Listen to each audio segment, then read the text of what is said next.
नमस्कार दोस्तों, मैं आपका विवेक जोशी आज फिर से आ गया हूँ डेली डोज ऑफ मोटिवेशन में। और आज हम फिर से उसी टॉपिक पर बात करने वाले हैं और आज एक नया टॉपिक भी शुरू करने वाले हैं। तो हमने कल बात की थी कि किशोर अवस्था में चिड़चिड़ापन, गुस्सा क्यों आता है। बच्चों में हार्मोन के बदलाव के कारण भी आता है।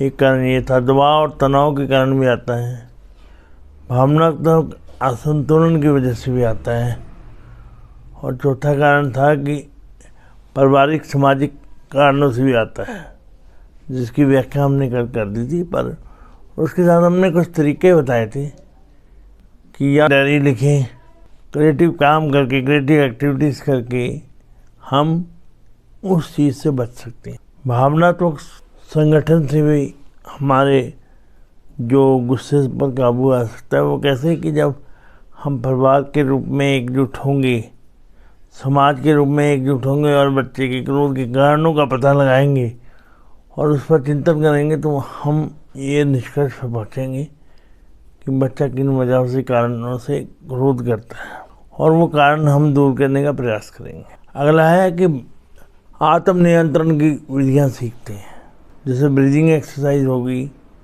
जैसे ध्यान हो गया, मेडिटेशन होगी। ये आत्म नियंत्रण की कुछ विधियाँ हैं जिससे कि हम सेल्फ कंट्रोल सीखते हैं। और अगला पॉइंट ये है कि मनोविज्ञान के हिसाब से क्या करना चाहिए। मनोविज्ञान के हिसाब से ये है कि हमें थोड़ा सा नकारात्मक भाव को सकारात्मक भावों में बदलने का प्रयास करना चाहिए। दूसरी बात, जो हमारे नकारात्मक विचार हैं उनको पॉजिटिव में लिखना चाहिए, उनको बदलने की चेष्टा करनी चाहिए।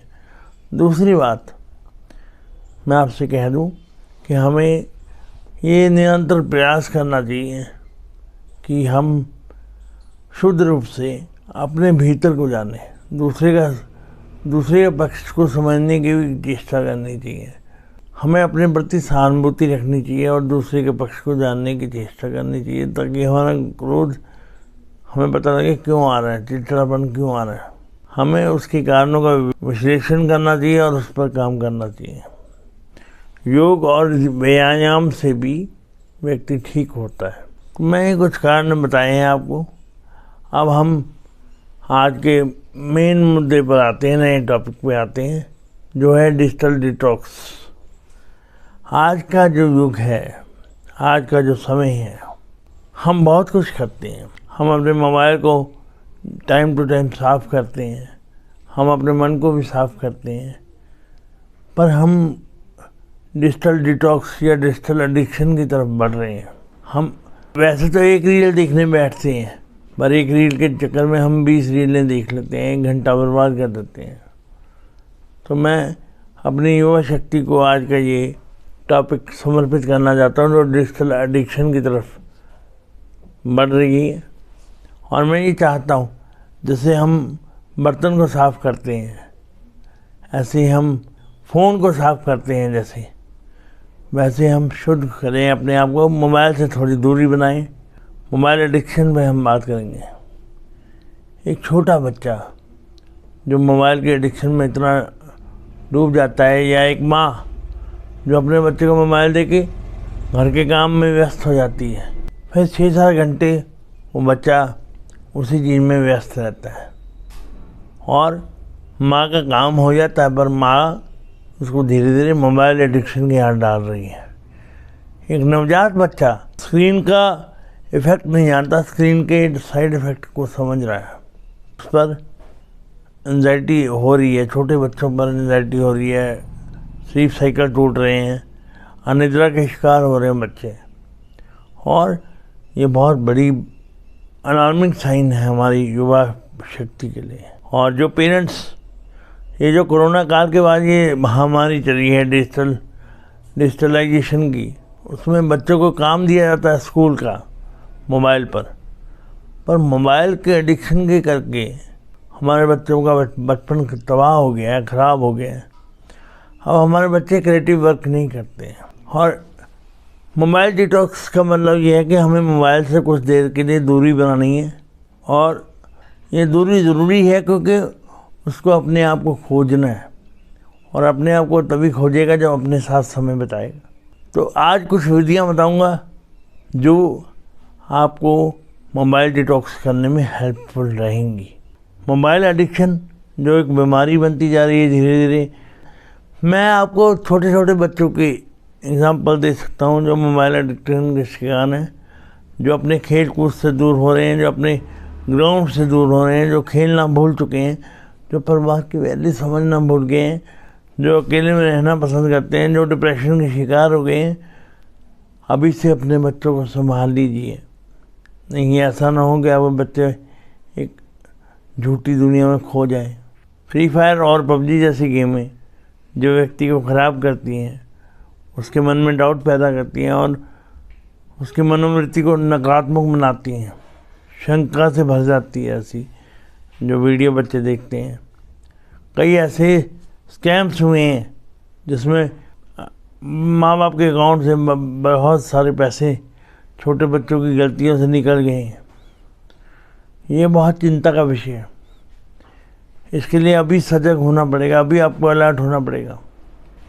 और ये मोबाइल डिवर्जन से बचने के लिए आपको मोबाइल को छोड़ना पड़ेगा, मोबाइल से थोड़ी देर के लिए तिलांजलि लेनी पड़ेगी।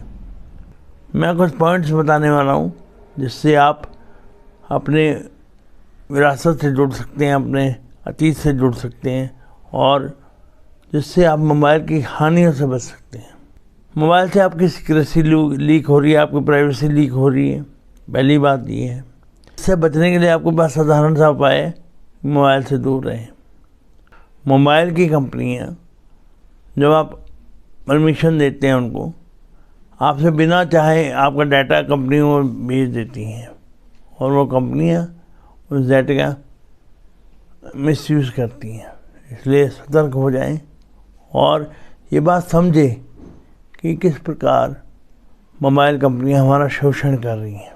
एक सीक्रेट स्पाई उन्होंने हमारे पीछे लगा रखा है जिससे बचने की आवश्यकता है।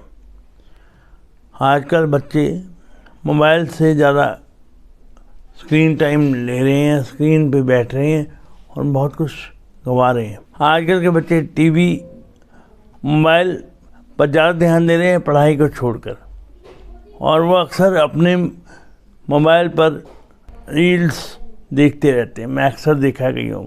देखिए, मोबाइल से बचने का एक ही उपाय है कि मोबाइल को छोड़ दें। बिल्ली के गले में घंटी तो हमें ही माननी पड़ेगी और ये निर्णय करना पड़ेगा कि हमें अपने समय का सदुपयोग कैसे करना है। मैं जैसे पहले कहा कि बच्चे आजकल मोबाइल पर ज़्यादा समय देते हैं, एक रील के देखने के चक्कर में 50 रील देख लेते हैं और 2 घंटे ख़राब।